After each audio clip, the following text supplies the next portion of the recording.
오늘은 지난주에 이어서 하나님을 믿으라, 믿음의 기도라는 그런 제목으로 은혜를 나누고자 합니다.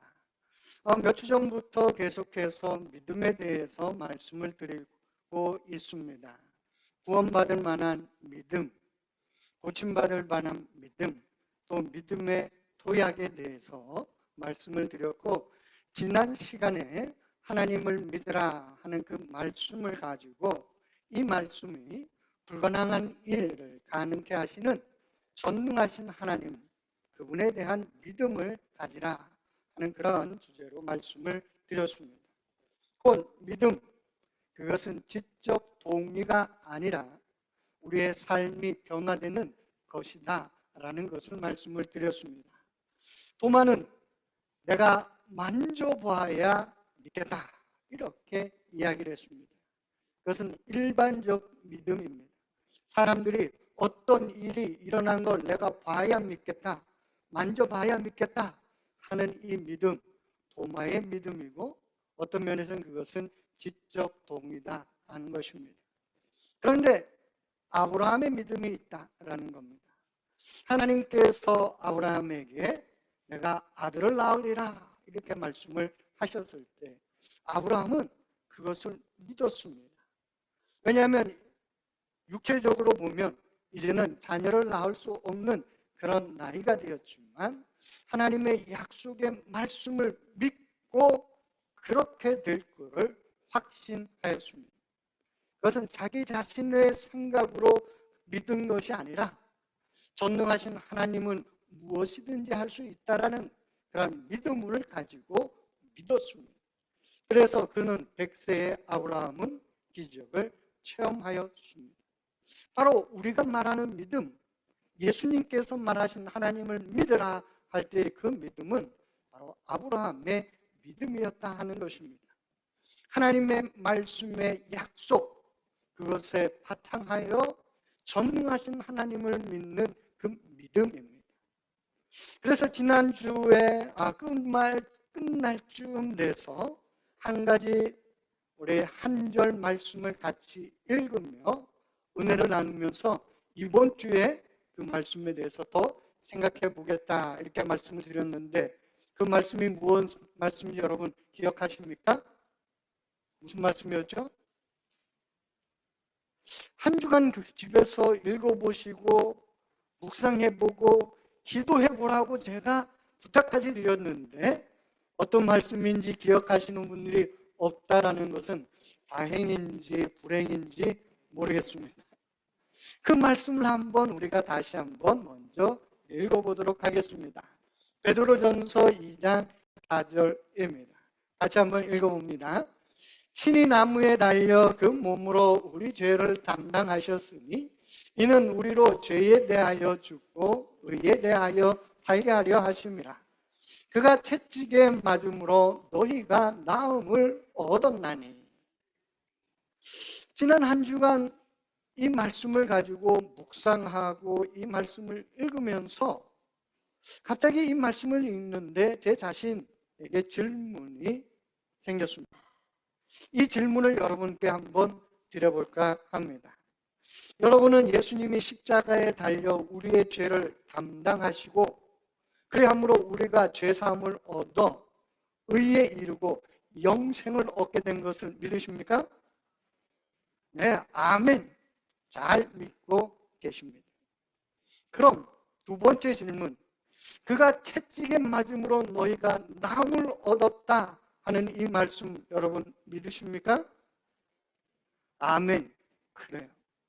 우리 주님께서 채찍에 맞음으로 나의 병이 고침받았다 하는 이 말씀입니다.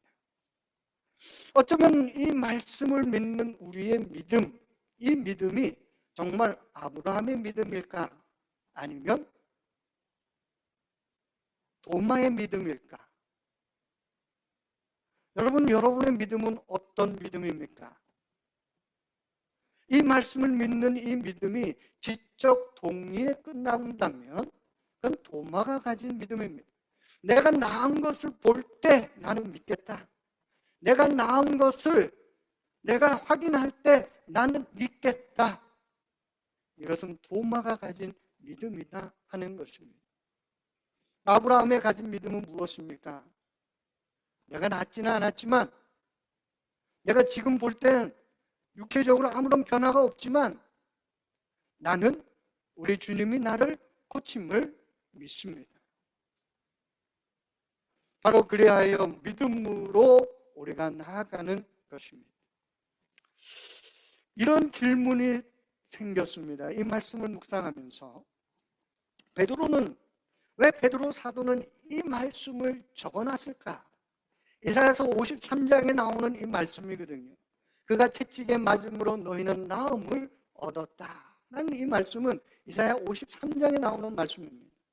예수님의 십자가와 예수님의 고난을 연결해서 이야기하면서 베드로 사도가 이사야 53장에 있는 그가 채찍에 맞음으로 너희가 나음을 입었다, 이렇게 적어놨다는 말이에요.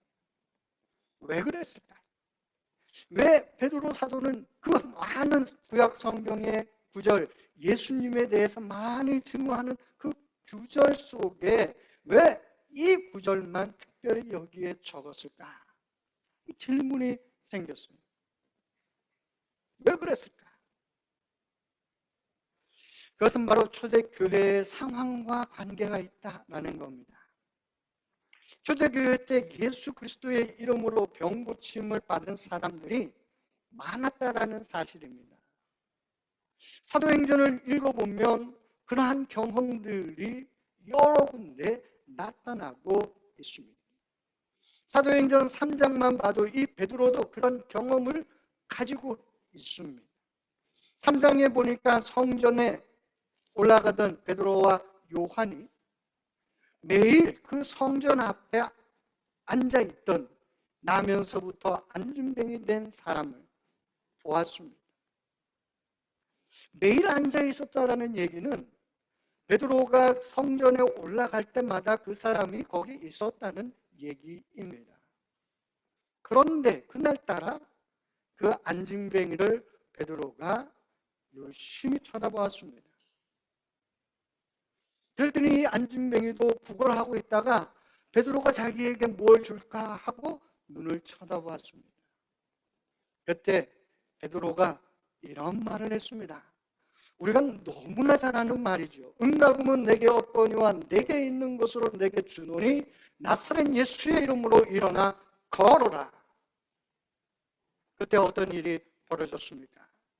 베드로가 오른손을 내밀어 그를 잡아 일으키니 성경을 보니까 그가 일어나 뛰고 달리기도 하며 성전으로 들어가며 하나님께 영광을 돌리더라, 이렇게 기록하고 있습니다. 이런 기적이 사도행전에 보면 여러 번 나온다는 겁니다. 그리고 초대교회 때 이런 기적이 여러 군데 있었다라는 겁니다. 특별히 이 사도행전뿐만 아니라 이 야고보서를 읽어보면 초대교회 때 예수님의 이름으로 병자들이 고침을 받았다라는 것을 알 수가 있습니다. 야고보서 5장 14절을 읽어보면요, 병든 자들에 대한 지침이 나옵니다. 병들었을 때는 어떻게 내가 해야 하느냐, 믿음으로 이 병들었을 때 어떻게 해야 하느냐, 지침이 나와 있어요. 그 지침이 뭐냐? 야고보서 5장 14절 같이 한번 읽어보도록 합니다. 너희 중에 병든 자가 있느냐? 그는 교회의 장로들을 청할 것이요 그들은 주의 이름으로 기름을 바르며 그를 위하여 기도할지니라. 이 말씀은 무엇입니까? 병든 자가 있느냐? 교회 안에 병든 자가 있느냐? 그렇다면 그 병든 사람은 교회의 장로들을 청하라. 오늘날로 말하면 우리 장로님들뿐만 아니라 목회자를 의미합니다.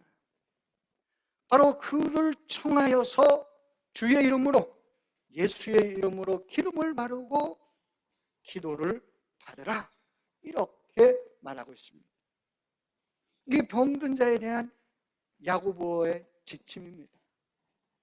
그러면 예수 그리스도의 이름으로 고침을 받을 것이다 하는 것입니다.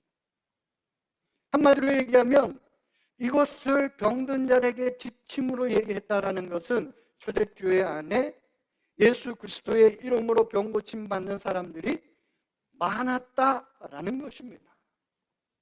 다반사로 일어났다라는 얘기예요. 그렇다면 오늘 우리에게는 왜 이런 일이 일어나지 않을까? 이 말씀을 묵상하면서 왜 그럴까? 고민하였습니다. 이것을 유추해 볼 수 있는 이야기가 성경에 나옵니다. 마가복음 9장에 보면 변화산에 올라가셨던 예수님이 내려오셨어요. 그때 제자들이 변론을 하고 있었습니다. 어떤 변론이냐?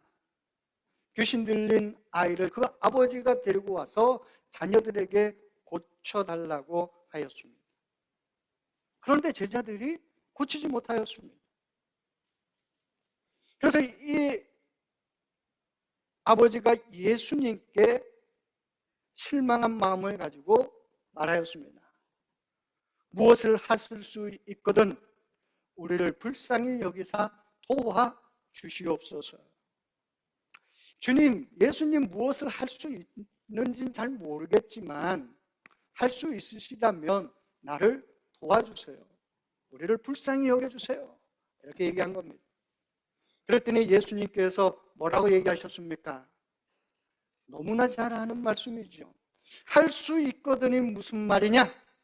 믿는 자에게는 능치 못할 일이 없느니라 하시면서 그를 고쳐 주었습니다. 이 이야기의 끝은 이걸로 끝나지 않습니다. 제자들이 예수님께 따로 물어봤습니다. 예수님, 왜 우리는 귀신을 쫓아내지 못했습니까? 이렇게 예수님께 물어봤어요. 그때 예수님께서 하신 말씀이 바로 마가복음 9장 29절의 말씀입니다. 우리 한번 같이 읽어보도록 하겠습니다. 예수께서 그들에게 대답하셨다. 이런 부류는 기도로 쫓아내지 않고는 어떤 수로도 쫓아낼 수 없다. 아멘. 예수님이 뭐라고 말씀하셨느냐? 그러한 귀신을 쫓아내는 일은 기도가 아니면 일어나지 않는다. 이렇게 말씀하신 것입니다. 여러분, 그런데 우리는 귀신 들린 사람을 위하여, 병든 사람을 위하여 기도하지 않습니까? 여러분, 그분들을 위하여 기도하십니까? 안 하십니까? 하죠. 우리도 기도를 합니다. 그런데 왜 그런 기적이 일어나지 않을까요? 그래서 어떤 분들은 고대 사본에 뭐라고 기록되어 있느냐 하면 다른 고대 사본에는 기도와 금식을 하지 아니하고는 이런 부류를 쫓아내지 못한다. 이렇게 기록되어 있는 사본들이 있습니다. 그래서 금식하며 기도할 때 이러한 기적이 일어난다 라고 말씀하시는 분들이 있습니다. 틀린 말은 아닐 것입니다. 그런데 이 말씀을 오늘 마가복음 11장 24절과 연계해서 이해해 보고자 합니다. 예수님이 하신 말씀이 무엇이었느냐? 24절 같이 한번 읽어봅니다. 그러므로 내가 너에게 말하노니 무엇이든지 기도하고 구하는 것은 받은 줄로 믿어라. 그래야면 너희에게 그대로 되리라. 아멘. 예수님께서 이 말씀을 하기 전에 22절과 23절에 어떤 말씀을 하셨습니까? 이 산더로 옮기라고 말하고 믿으면 어떻게 된다고요? 그대로 된다라고 말씀하셨습니다. 그런데 산을 옮긴다라는 말은 그 당시 유대인들이 말하는 어떤 말로써 그것은 불가능을 가능케 한다라는 그런 의미를 지니고 있다라고 지난주에 말씀을 드렸습니다. 그렇기 때문에 불가능한 걸 가능케 하는 믿음을 가지고 그것을 하실 수 있는 하나님에 대한 신뢰를 가지고 기도할 때 그렇게 된다는 겁니다. 그러면서 24절을 얘기하신 거예요. 그러므로 내가 너희에게 말하는 무엇이든지 기도하고 구하는 것은 받은 줄로 믿으라. 그래야면 너희가 그대로 되리라. 전능하신 하나님, 불가능한 것을 가능케 하시는 하나님을 믿고 기도하라. 그래야면 그대로 되리라 라는 것입니다. 이 기도 뭐라고 해야 될까? 예수님이 말씀하신 이 기도에 대해서 뭔가 명칭을 붙이고 싶은데 무슨 기도라고 해야 될까? 성경을 따라서 믿음의 기도라고 명명을 합니다. 믿음의 기도.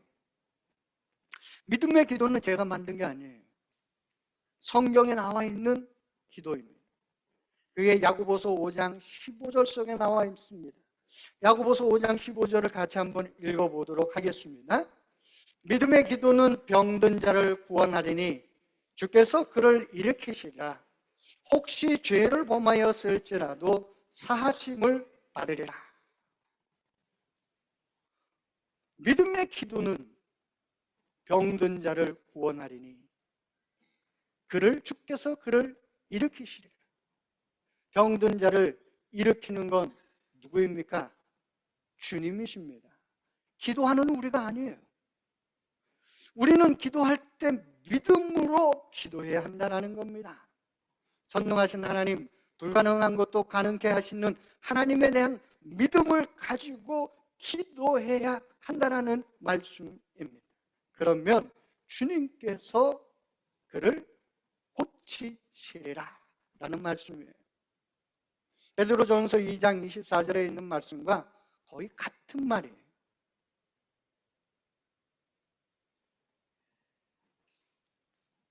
바로 이 믿음의 기도, 그것은 바로 한마디로 말하면 병든 자를 고치고 귀신 들린 자에게 귀신을 쫓아내는 믿음의 통로가 믿음의 기도다 하는 것입니다. 믿음의 기도, 어떤 기도입니까? 기도의 응답이 눈앞에 보이기 전에, 아니 눈앞에 보이지 아니한다 할지라도 하나님이 이루실 것이라고, 전능하신 하나님이 그 일을 이루실 것이라고 확신하며 드리는 기도가 믿음의 기도인 줄로 믿습니다. 일반적인 기도는 무엇이겠습니까? 마음으로 기도하기는 기도합니다. 그런데 내가 고침받으면 내가 믿겠다. 도마의 믿음이죠. 아브라함의 믿음이 아닙니다. 그 마음으로 기도한다면 그 기도는 역사하지 않는다 하는 것입니다. 그래서 기도는 단순한 바람이나 희망이 아니라 기도는 하나님에 대한 신뢰, 그것을 행동으로 드러내는 것이 기도입니다. 내가 하나님을 믿고 있습니다. 전능하신 하나님, 불가능한 것을 가능케 하신 하나님을 내가 믿습니다 라고 그 믿음을 고백하는 게 기도라는 것입니다. 그래서 그 기도가 믿음의 기도입니다. 믿는다고 해도 기도하지 않으면 그 믿음은 지적 동의일 뿐입니다. 믿는다고 할 때 내가 기도해야 한다는 겁니다. 나는 믿는다고 하는데 기도는 하지 않아요. 그것은 내가 믿음을 가지고 있는 게 아니라 지적으로 동의하는 도마의 믿음과 별반 다르지 않다라는 사실입니다. 기도하면서 마음에 의심하지 아니하고 우리 하나님께서 전능하신 분이 그렇게 하실 것이라고 확신하며 기도할 때 믿음의 기도가 되어지는 줄로 믿습니다. 우리 모두가 믿음의 기도를 드리기를 소망합니다. 그런데 오늘 예수님이 하신 말씀 속에 그 믿음의 기도를 드릴 때 장애물이 있다라는 거예요. 장애물. 그 기도가 역사하는 것을 방해하는 게 있다 하는 겁니다. 그게 무슨 말씀이냐? 25절 말씀을 읽어보도록 하겠습니다. 25절 같이 읽어봅니다. 서서 기도할 때에 아무에게나 혐의가 있거든 용서하라.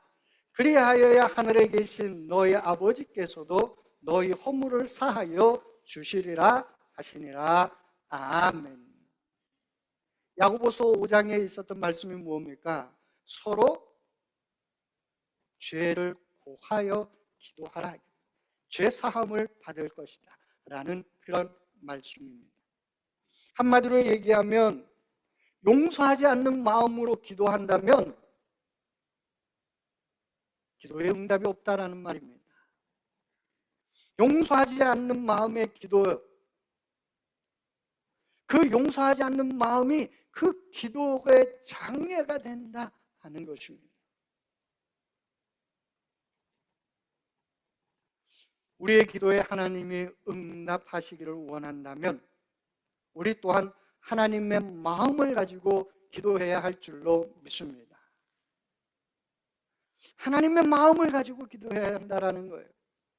하나님이 우리를 용서하시기 위해 독생자 예수를 내어주셨던 그 용서의 마음과 사랑의 마음, 그 마음을 가지고 기도해야 한다 하는 것입니다. 용서는 사랑의 바탕을 두고 있습니다. 하나님의 말씀을, 하나님을, 이웃을 사랑하는 것에 바탕을 두고 있다 하는 것입니다. 그러기에 용서는 기도의 통로를 여는 믿음의 실천이라 하는 것입니다. 야고보도 똑같은 의미에서 이런 말씀을 하였습니다. 야고보서 5장 16절 말씀을 한번 읽어볼까 합니다. 16절 말씀 같이 읽어봅니다. 그러므로 너희 죄를 서로 고백하며 병이 낫기를 위하여 서로 기도하라. 의인의 간구는 역사하는 힘이 큼이니라. 뭐라고 야고보 사도가 얘기했습니까? 너희 죄를 서로 고백하며 병이 낫기를 간구하라.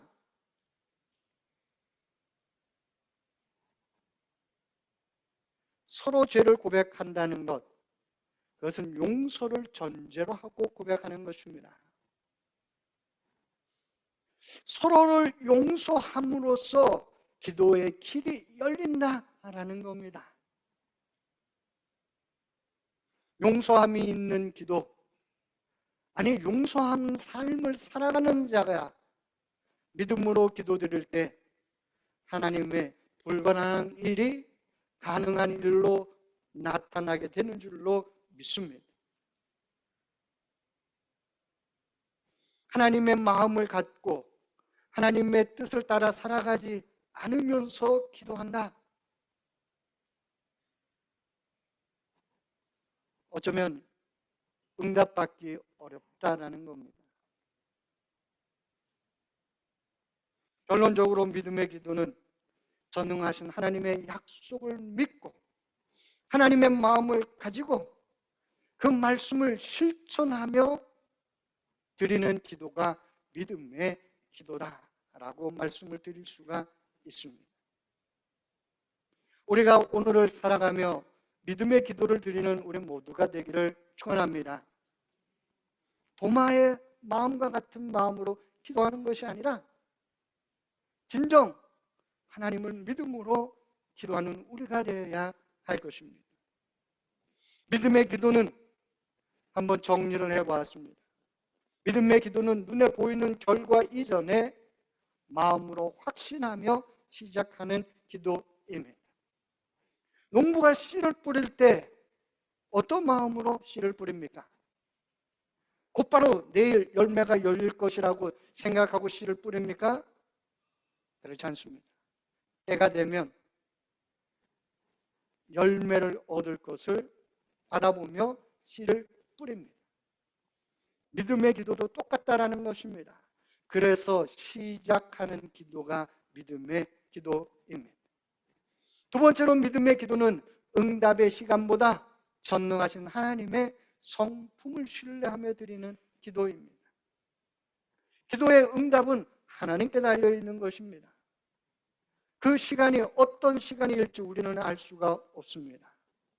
그러나 전능하신 하나님, 그분을 신뢰하며 드리는 기도, 그것이 믿음의 기도라 하는 것입니다. 그리고 세 번째로 믿음의 기도는 서로 용서함으로 기도의 통로를 열고 하는 기도입니다. 우리의 삶 속에 바로 하나님의 마음을 가지고 살아가는 삶이 있어. 그 삶을 가지고 그 삶 가운데 기도하며 응답받는 우리들이 되기를 소망합니다. 설교를 준비하는 가운데 주님께서 저에게 한 가지 마음을 주셨습니다. 그것은 다름이 아니라 다음 주 하루를 정하여서 금식하며 기도하고 성경을 읽으며 하루를 보내야겠다 하는 그런 마음을 주셨습니다. 그래서 돌아오는 목요일에 오전 10시부터 5시까지 비전센터에서 금식하며 기도하고 성경을 읽으며 하루를 보내려고 합니다. 제가 왜 이것을 얘기할까요, 여러분? 여러분, 동참해 주시기를 부탁을 드립니다. 여러분 가운데 나도 금식하며 기도하고 성경을 읽으면서 내가 하루 종일 시간을 보내야겠다 하는 마음이 드시는 분이 계시다면 목요일 날 비전센터로 오십시오. 그런데 하루 종일은 나는 힘들다, 내 건강 상태도 어렵고 여러 가지 일도 어렵고, 그래서 내가 1시간이나 2시간은 괜찮게 하겠다 하시는 분들 괜찮습니다. 오십시오. 그래서 우리가 1시간이라도 정말 금식하며 하나님 앞에 기도하며 말씀을 읽으며 시간을 보내는 우리가 되기를 소망합니다. 직장 다니면서 바쁘신 분들은 다른 날을 정해서 한번 해보십시오. 내가 이 시간만은 내가 금식하며 기도하며 말씀을 읽으면 내가 보내야 되겠다. 하나님 앞에 그 시간을 정하고 그렇게 한번 보내며 믿음의 기도를 하는 우리가 되기를 소망합니다. 그리고 믿음의 기도가 우리 안에 시작되기를 소망합니다. 진정 주님 앞에 믿음으로 나와 기도하는 우리 모두가 되기를 소망합니다. 이 시간 우리 함께 묵상하도록 하겠습니다.